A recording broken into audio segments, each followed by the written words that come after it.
एक साथ चुनाव होंगे, यानी कि 5 साल में केवल एक बार चुनाव होता है। और उस चुनाव में जो है भारत का जो 2019 का जो इलेक्शन हुआ था, 2019 के इलेक्शन में 60,000 करोड़, एक देश एक चुनाव है क्या, एक साथ चुनाव कराना है क्या अपने आप में। अगर हम एक साथ चुनाव कराते हैं तो एक साथ चुनाव कराने में हम अधिक ईवीएम की जरूरत पड़ेगी, वीवीपैट जो है उसकी जरूरत हमें ज़्यादा पड़ेगी जैसे। और जो इसके डिसएडवांटेज हैं या जो हम बोल रहे हैं कि इसके चैलेंजेज हैं, उनको भी हमें ध्यान में रखना होगा। India's cabinet has approved the proposal for the One Nation, One Election bill. बड़ी खबर वन नेशन वन इलेक्शन से जुड़ी हुई सूत्रों के हवाले से खबर है कि एनडीए सरकार इसी कार्यकाल में इससे जुड़ा हुआ बिल ला सकती है। All right, more news coming in. Now the cabinet has given a nod for One Nation, One Goal. It's the big story. One nation, one election. And a big scoop coming up now. It's the mega One Nation, One Election scoop. Government could be planning for a definitive one election push now. The government of Prime Minister Narendra Modi has called for a special parliament session. Hello students, आज हम current affair के एक topic पर discuss करने जा रहे हैं जो काफ़ी इम्पोर्टेंट टॉपिक और इसके ये काफ़ी समय से चर्चा में है। तो इसके ये टॉपिक है आपका वन नेशन वन इलेक्शन, मतलब कि एक राष्ट्र एक चुनाव। तो हम इस टॉपिक के सारे डायमेंशंस को कवर करेंगे, जैसे कि ये क्यों लाया जा रहा है, इसके फ़ायदे क्या हैं और इसके सामने चुनौतियां क्या है इसको लाने की, और भारत जैसे विविधता भरे और इतने बड़े लार्ज डेमोक्रेसी में ये लाना संभव है कि नहीं है। ये सारी डायमेंशंस का हम इस टॉपिक में अध्ययन करेंगे, इसकी डिटेल्ड एनालिसिस करेंगे। तो इस पे सबसे पहले अगर देखा जाए तो ये चर्चा में क्यों है। देखिए, हाल ही में सितंबर में ये एक रामनाथ कोविंद कमेटी बनी थी और ये कमेटी बनी थी सितंबर 2023 में, और मार्च 2024 में इन्होंने राष्ट्रपति जी के सामने एक रिपोर्ट सौंपी थी। और ये रिपोर्ट जो मार्च 2024 में सौंपी गई थी, वो सितंबर में ये कैबिनेट ने इसको स्वीकृति दे दी थी, इसको मंजूरी दे दी, और इसके लिए एक बिल भी इंट्रोड्यूस हुआ था। और जिस बिल में लगभग इसके पक्ष में ज़्यादा वोट थे, यानी कि 269 वोट इसके पक्ष में थे और 198 इसके खिलाफ थे, मतलब इसके विपक्ष में थे। तो कुल मिला के इस वजह से ये एक व्यापक चर्चा का विषय बना हुआ है पूरे देश में। अब इसमें ये है कि हम ये देखते हैं कि ये 9 सदस्यीय एक समिति थी, और इस कमेटी की रिपोर्ट के बाद ये विषय व्यापक रूप में चर्चा में बना हुआ है। तो हम अब इसमें ये देखते हैं कि सबसे पहले तो हम समझते हैं कि एक देश एक चुनाव है क्या, एक साथ चुनाव कराना है क्या अपने आप में। एक्चुअली हमारे देश में त्रिस्तरीय चुनाव प्रणाली है, जिसमें लोकसभा के यानी कि जो हम बोलते हैं जनरल इलेक्शन होते हैं, इसके अलावा विधानसभा के चुनाव जो स्टेट लेजिस्लेटिव के चुनाव हो गए, और लोकल बॉडीज के इलेक्शन होते हैं। तो इस कमेटी के, हालांकि इसमें एक बात, साइमल्टेनियस इलेक्शन का मतलब ये था कि लोकसभा और विधानसभा के चुनाव साथ साथ में हो, लेकिन स्थानीय निकायों के चुनाव भी पैनल जो रिपोर्ट है कोविंद कमेटी जो है उसकी सिफारिश के अनुसार लोकल बॉडीज के इलेक्शन भी जो है 100 डेज की समय सीमा के भीतर हो जाएंगे। मतलब कि लोकसभा और विधानसभा के चुनाव के 100 दिन के भीतर जो है वो लोकल बॉडीज के भी इलेक्शन हो जाएंगे, यानी कि त्रिस्तरीय चुनाव जो है एक साथ संपन्न होंगे। तो क्या हम इसका मतलब ये समझें कि पूरे जो देश में इलेक्शन होंगे क्या वो एक ही दिन में होंगे? इसका मतलब यह नहीं है। इसका तात्पर्य ये है कि यदि किसी एक जगह पर, किसी एक स्टेट में विधानसभा के चुनाव जिस दिन हो रहे हैं उसी दिन लोकसभा के चुनाव भी हो जाएंगे। मतलब कि जैसे बहुत सारे चरणों में चुनाव प्रणाली होती है हमारे देश में, तो किसी एक चरण में जहाँ पर जिस जगह पर चुनाव हैं वहाँ पर उसी दिन जो है विधानसभा के चुनाव जब होंगे तो विधानसभा के लिए वोटिंग होगी, उसी दिन लोकसभा के लिए वोटिंग होगी। भले वो एक कमरे में हो या अलग अलग कमरे में हो, लेकिन अलग अलग ईवीएम पर वोटिंग होगी जो है। तो इस वजह से इसका मतलब ये हो गया। अगला जो हम इसमें ये देखते हैं कि आखिर जो ये इलेक्शन की बात आ रही है, साइमल्टेनियस इलेक्शन की बात आ रही है, क्या ये आज ही ये चर्चा का विषय बना हुआ है, या क्योंकि हम आज पढ़े तो हमें लग रहा है कि आज ही चर्चा का विषय बना हुआ है। एक्चुअली ऐसा नहीं है। 1951 से ये जो है साइमल्टेनियस इलेक्शन 1951 से 1967 तक होते थे और इसमें लगातार ये प्रक्रिया ये चलती आ रही थी। लेकिन 1968 में कुछ राज्य थे जिनमें एक तरीके से पॉलिटिकल डिस्टरबेंस क्रिएट हुआ और उस पॉलिटिकल डिस्टरबेंस के कारण वहाँ की विधानसभा भंग होती है। भंग होने का मतलब ये होता है कि दो कारणों से कोई भी अ, या तो विधानसभा या दो कारण होते हैं विधानसभा या लोकसभा के भंग होने के। उसमें जो पहला कारण ये है कि अगर बहुमत को खो देती है कोई सरकार, अगर बहुमत को जो है किसी का बहुमत कम मतलब जो बहुमत है जितने मेजॉरिटी है मेजॉरिटी को खो देती है तो उस वजह से भंग हो जाती है। उसके बाद में दोबारा इलेक्शन होते हैं और दोबारा इलेक्शन जो है अगले 5 साल के लिए फिर वो सरकार रहेगी या लोकसभा रहेगी। दूसरा जो है इसमें ये है कि अगर सीएम यानी कि मुख्यमंत्री या पीएम जो है अगर राष्ट्रपति और राज्यपाल के सामने सीएम राज्यपाल के सामने और राष्ट्रपति के सामने पीएम अगर अपने प्रस्ताव को रखते हैं भंग करने के लिए लोकसभा के तो इस वजह से ये भंग होती है। तो इस तरीके की चीज़ें क्रिएट हुई और 1970 में श्रीमती गांधी ने भी राष्ट्रपति के सामने ये प्रस्ताव रखा था तो उसके बाद लोकसभा ही भंग हुई थी। तो 1971 से फिर इलेक्शन जो है इस तरीके से नहीं मतलब 1968 के बाद खासतौर पर ये जो परंपरा चली आ रही थी साथ साथ इलेक्शन की ये नहीं होती है, ये समाप्त हो जाती है। लेकिन उसके बाद भी ये चीज़ चर्चा में बनी रही। जैसे 1983 में पहली बार चुनाव आयोग ने इसके लिए एक सुझाव या प्रस्ताव आप कह सकते हो दिया था जो है सरकार को कि एक साथ चुनाव कराए जाए। उसके बाद 1999 में इसके लिए लॉ कमीशन ने जो विधि आयोग जिसको बोलते हैं लॉ कमीशन ने भी जो है इसके लिए जो है एक रिकमेंडेशन दी थी कि एक साथ चुनाव हो। और फिर हाल फिलहाल में ही जो सबसे लेटेस्ट है वो 2017 में जो नीति आयोग है एक सरकार का थिंक टैंक है उसने जो है नीति आयोग ने ये सिफारिश दी थी कि एक साथ चुनाव कराया जाए। तो एक साथ चुनाव कराने की बात नीति आयोग ने की थी। तो ये परंपरा चलती आ रही। फिर आप ये सुनते होंगे 3-4 साल पहले प्रधानमंत्री मोदी ने इस बात का जिक्र किया और मतलब ये बातें बार बार आती रही कि एक साथ चुनाव कराए जाए। तो इस वजह से परंपरा चलती रही और ये बातें चलती रही और इस कारण से ये जो इशू है जिसकी हम बात कर रहे हैं आज का नहीं है, ये लगातार चल रहा है। इस पर आप ये भी नहीं कह सकते कि ये इसी सरकार का एक थॉट है या इससे पहले बातें नहीं है। पहले पिछली सरकारें भी इस बात को कह चुकी हैं और उनका भी किसी न किसी तरीके से ये जोर था इस चीज़ पर। अब इसमें हम आगे देखते हैं कि इसके फ़ायदे क्या हैं, मतलब कि इसके हम जो एडवांटेज हैं वो एडवांटेज क्या क्या हैं वो देखते हैं। इस पर जब हम खर्चे की बात करते हैं तो इसका जो खर्चे पर कटौती आएगी और भारत के जो इलेक्शन है उसमें खर्चे की बात जब हम करते हैं तो एक दिल्ली बेस्ड एक एनजीओ है सेंटर फॉर मीडिया स्टडीज़। तो उसने अपनी एक रिपोर्ट में बोला है कि भारत का जो 2019 का जो इलेक्शन हुआ था 2019 के इलेक्शन में 60,000 करोड़ रुपए खर्च हुए थे और 60,000 करोड़ रुपए जो खर्च हुए थे ये उस टाइम दुनिया का सबसे महंगा चुनाव था। यानी कि पूरी दुनिया भर में सबसे ज़्यादा खर्च जो पैसा हुआ था चुनाव में वो भारत में हुआ था। और हम देखते हैं कि जहाँ पर भारत में हमें एक बुनियादी चीज़ों की ज़रूरत है या हमारी बुनियादी समस्या मोबाइल खड़ी है वहाँ पर हमारे लिए इलेक्शन में इतना पैसा खर्च करना एक बहुत बड़ी बात होती है।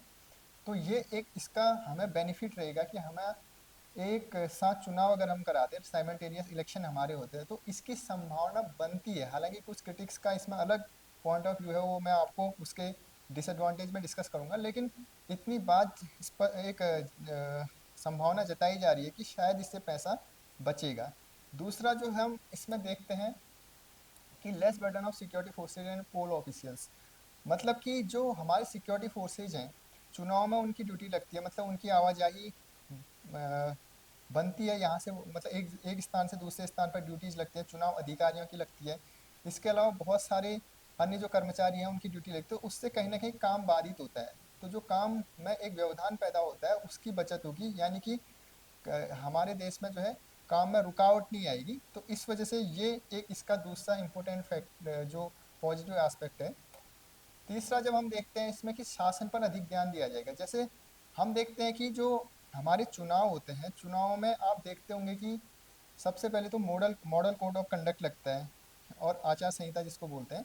तो आचार संहिता के साथ जो है, जो जितने प्रोजेक्ट सरकार लॉन्च करना चाहती है, कोई भी नई योजना शुरू नहीं कर सकती, तो काम व्यवधान पैदा होता है इसमें। इसके अलावा आप ये देखते होंगे कि जो हमारे सीएम हैं, पीएम हैं, ये चुनावी रैली जो चलते हैं, जो कैंपेन चलते हैं, उनमें इनके दौरे चलते रहते हैं। तो इसी पे बीजेपी जो है, मतलब भारतीय जनता पार्टी, उसका अपना एक व्यू था इसमें। मतलब उनका अपना स्टेटमेंट ये था कि पिछले 5 साल में जो इलेक्शन हुए हैं, जो 5 साल में इलेक्शन हुए हैं, इसमें करीब करीब जो है 800 दिन सरकार के खर्च हुए। तो कहीं ना कहीं अगर देखा जाए तो हमारे देश में जो सरकार के एक ड्रीम रहता है कि जो लोक कल्याणकारी राज्य बनाया जाए या लोक कल्याणकारी योजनाओं को हम संचालित करें, तो उसके लिए जो है इतने दिनों का उपयोग अगर हम करते हैं, वो पॉलिसी का इम्प्लीमेंटेशन में करते हैं, या पॉलिसी जो चलती है, सरकार की स्कीम चलती है, तो उसका हमें बेनिफिट मिलेगा। तो कहीं ना कहीं जो हमारा गवर्नेंस सिस्टम होगा वो बहुत ज़्यादा स्ट्रेंथन होगा इससे। तो इसलिए जो है ये इसका एक बहुत बड़ा हमें पॉजिटिव जो है, जो हमें मिलना है एक साथ चुनाव कराने के, वो ये है। अगला हम देखते हैं कि मतदान में भागीदारी बढ़ेगी। अब ये कैसे बढ़ेगी मतदान में भागीदारी? मतदान में भागीदारी ऐसे बढ़ेगी, देखिए अगर चुनाव एक साथ होता है तो उसका फ़ायदा ये मिलेगा कि जो व्यक्ति चुनाव में भागीदारी करने के लिए एक स्थान से दूसरे स्थान पर जाना चाहता है, उसके लिए आसान होगा। जैसे एग्जाम्पल के लिए मैं आपको बताऊं, कोई व्यक्ति है वो दिल्ली में जॉब करता है और उसका जो वोटिंग है, यानी कि उसका वोट जो है वो मुंबई में है, ठीक है। तो मुंबई अगर उसको वोट देने जाना है, तो अगर एक साथ चुनाव होंगे, यानी कि 5 साल में केवल एक बार चुनाव होता है, और उस चुनाव में जो है विधानसभा के चुनाव भी एक साथ होते हैं, लोकसभा के चुनाव भी एक साथ होते हैं, और स्थानीय निकायों के चुनाव भी एक साथ होते हैं। तो व्यक्ति एक साथ जाने में उसकी पॉसिबिलिटी ज़्यादा बढ़ेगी इन कंपेयर टू अगर एक साल में हम 4 बार इलेक्शन करा रहे हैं। जैसे अमूमन क्या होता है कि हमारे देश का एक एवरेज रिकॉर्ड है कि एक साल में करीब करीब 4 बार इलेक्शन हो ही जाते हैं, तो हर कोई व्यक्ति नहीं जा सकता। एक ह्यूमन टेंडेंसी भी होती है कि हम इतना बर्डन नहीं फेस कर सकते। लेकिन अगर हम एक साथ चुनाव करते हैं तो हम अपने कार्यों में कुछ समय के लिए विराम देते हुए इलेक्शन पर वोट देने के लिए जा सकते हैं। तो इससे जो है एक तरीके से वोटर टर्नआउट बढ़ेगा हमारा, और एक हेल्दीएस्ट डेमोक्रेसी के लिए, India is the large democracy of the world बोलते हैं, तो उसके लिए अगर हमें हेल्दीएस्ट डेमोक्रेसी बनानी है तो उसका एक इंटीग्रल पार्ट है मतदान, वोटिंग, तो वो होनी बेहद ज़रूरी है। इसके बाद अगर हम देखते हैं, ये इसके अपने कुछ एडवांटेज हैं या इसके पॉजिटिव एस्पेक्ट ये हैं। अब हम देखते हैं अगर इसके जो चुनौतियां हैं या इसकी जो हम देखते हैं कि इसके डिसएडवांटेज जो हैं वो क्या हैं। तो इसमें सबसे बड़ी बात जो आ रही है, जो खूब चर्चा में बना हुआ है और क्रिटिसिज्म हो रहे हैं जिस पर, वो है इंडिया का फेडरल स्ट्रक्चर। और वो फेडरल स्ट्रक्चर, जैसे फेडरल स्ट्रक्चर का मतलब तो ये है कि संघ और राज्य की शक्तियों का विभाजन। लेकिन एक इसका दूसरा जो अभिप्राय बनता है वो यह है कि हमारे क्षेत्रीय मुद्दे भी हैं अपने, और एक कुछ केंद्र के अपने मुद्दे हैं। तो कहीं ऐसा ना हो जाए कि अगर हम एक साथ चुनाव कराते हैं तो जो हमारे सेंटर के मुद्दे हैं वो ज़्यादा हावी हो जाएंगे क्षेत्रीय मुद्दे पर। अब देखो, क्षेत्रीय मुद्दे अलग अलग होते हैं, जैसे कहीं पर बाढ़ आता है, कहीं पर सूखा आता है, कहीं पर एक्सट्रीमिज्म बहुत ज़्यादा है, कहीं पर रोजगार की अलग समस्याएं हैं, कहीं पर हेल्थ के इशू हैं। तो ये उस स्टेट की अपनी अपनी प्रॉब्लम है। तो अगर वहाँ पर अगर हम बड़े इशू को, अगर आम चुनाव जो होंगे या जनरल इलेक्शन जो होंगे, अगर उनमें जो बड़े मुद्दे हैं, राष्ट्रीय मुद्दे हैं, वो कहीं ना कहीं क्षेत्रीय मुद्दों को गौण ना कर दें, वो उसको एक ढकने का काम ना करें, इसलिए ये फेडरलिज्म पर एक किस्म से कहीं ना कहीं इग्नोर होंगे। फेडरलिज्म का जो इशू, मतलब मुद्दा, मतलब फेडरलिज्म को अंडर एस्टिमेट करने की जो बात कर रहे हैं, फेडरलिज्म पर एक आघात की बात कर रहे हैं कुछ क्रिटिक्स इसके। अगला जो है, इसमें हमें जो है लॉजिस्टिक्स की ज़्यादा ज़रूरत पड़ेगी। लॉजिस्टिक्स मतलब जैसे ईवीएम की हमें ज़्यादा ज़रूरत पड़ेगी। ईवीएम मतलब कि जैसे अगर हम एक साथ चुनाव कराते हैं तो एक साथ चुनाव कराने में हम अधिक ईवीएम की ज़रूरत पड़ेगी। वीवीपैट जो है उसकी ज़रूरत हमें ज़्यादा पड़ेगी। जैसे वो कैसे होगी, जैसे कुछ जो पूर्व चुनाव आयोग के अधिकारी हैं, उन्होंने अपनी एक उन्होंने इस बारे में ये चीज़ अनुमान लगाया है, या इस बात को उन्होंने बोला है कि जितनी ईवीएम हमें अभी ज़रूरत पड़ रही है, इसकी 3 गुना ईवीएम की ज़रूरत पड़ेगी हमें। तो कहीं ना कहीं हमें लॉजिस्टिक्स पर जो ध्यान देने की ज़रूरत है। हमें ईवीएम मशीन हो गया, वीवीपैट होगी, इनको हम इनको इतना अधिक मात्रा में उपलब्ध कराने में सक्षम होंगे नहीं होंगे, ये एक बड़ी बात है। अगला जैसे हम इसमें देखते हैं कि लोगों को जागरूक करने की आवश्यकता होगी। इसमें क्यों ज़रूरत पड़ेगी लोगों को जागरूक करने की? देखिए, जब हमारा देश आज़ाद हुआ था उस टाइम हमारी जो लिटरेसी रेट था वो लगभग 16% था, मतलब 16% साक्षर थे हम। और उस वक्त 1951 में जब चुनाव हुआ तो लोग इतना अवगत नहीं थे इस आइडिया से कि चुनाव हो रहे हैं। तो कितना परसेंटेज लोगों का एक पार्टिसिपेशन था, मतलब वोटिंग में कितना पार्टिसिपेशन था लोगों का, इसका भी मतलब इतना नहीं था कि लोग इतने जागरूक थे कि उन्हें वोट देना है। तो वोट दे रहे थे लेकिन इतनी अवेयरनेस नहीं थी। आज हमारे देश में 71% हम 2011 की जनगणना के अनुसार साक्षर हो चुके हैं। और इसमें हमारे को ये ज़रूरत पड़ती है कि एक अवेयरनेस की ज़रूरत पड़ती ही पड़ती है। लोग पूछेंगे सवाल। और दूसरी बात ये है कि जब उनको वोट देना होगा तो उन्हें बताना होगा कि तुम लोकसभा के लिए वोट दे रहे हो और तुम विधानसभा के लिए और लोकल बॉडीज़ के लिए। ये वोट आपका लोकसभा के लिए जाएगा, अगला आपका विधानसभा, मतलब इसी में आपका ये दूसरा वोट विधानसभा के लिए और तीसरा जो है लोकल बॉडीज़ के लिए। तो इस तरीके से आपको वोटों मतलब लोगों को हमें जो है मतलब सरकार को जागरूक करने की ज़रूरत पड़ेगी। तो इसके लिए भी एक जागरूकता अभियान बनाना होगा सरकार को। ये भी एक सामने एक चैलेंज है हमारा।